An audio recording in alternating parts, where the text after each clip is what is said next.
Hi, I'm Sarah Mikesell with 5M, and we're here talking with Dr. Rick Sybil with Merck Animal Health.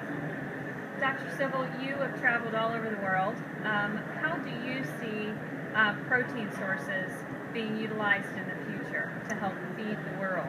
Well, that's a pretty interesting question, Sarah. It's interesting because there are lots of issues that are going to go into the ability to feed the world. Everybody knows that by the year 2050, we're looking at a population that's approaching 9 billion people. That's a lot of mouths to feed. Right. It's also clear that as those folks that don't have very much money become middle class in whatever country they're in, the first thing they spend their extra money on is better protein, because it's such a low commodity or unavailable commodity when you don't have a lot of money. So as the world becomes more affluent, there are more people that have money to spend, there will be even a larger increase in per capita protein needs.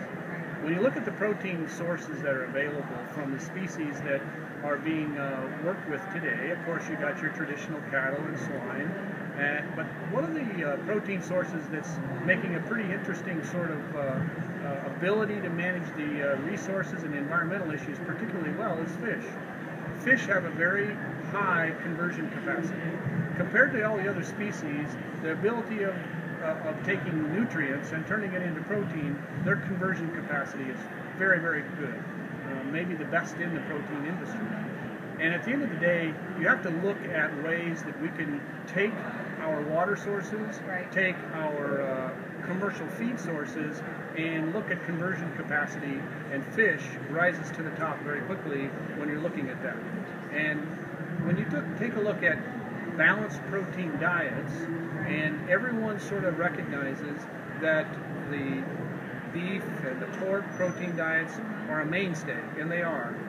But as you think about the balanced protein diets, there's a lot of people that are beginning to recognize that fish is a more regular part of their diet, even when they become more affluent, which is a particularly interesting change in the way that the world looks at fish protein and the ability of fish protein to make a difference.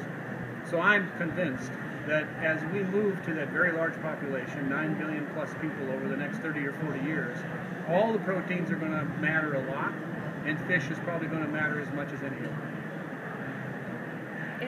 It's something that I guess a lot of people may not come top of mind to them, though, even thinking of fish as a protein, but really, I mean, my understanding is fish is grown just like you raise cattle and pigs. It's about feed conversion, and there's things like that that are involved with raising fish. Yes, it's pretty clear when you look at the different kinds of fish raised worldwide. Here in the United States, we raise a lot of catfish, but not a whole bunch of people raise catfish other than us. If you're in Norway, you raise a lot of salmon.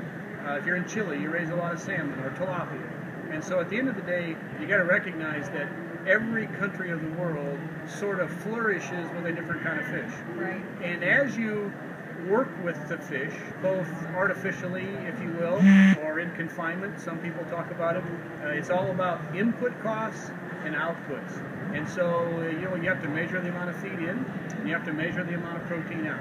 And at the end of the day, those kinds of indexes, it's all about a food manufacturing system that looks at all the costs, and at the end of the day, looks at ways that that protein can be marketed to the consumer, wherever that consumer's in. Interesting.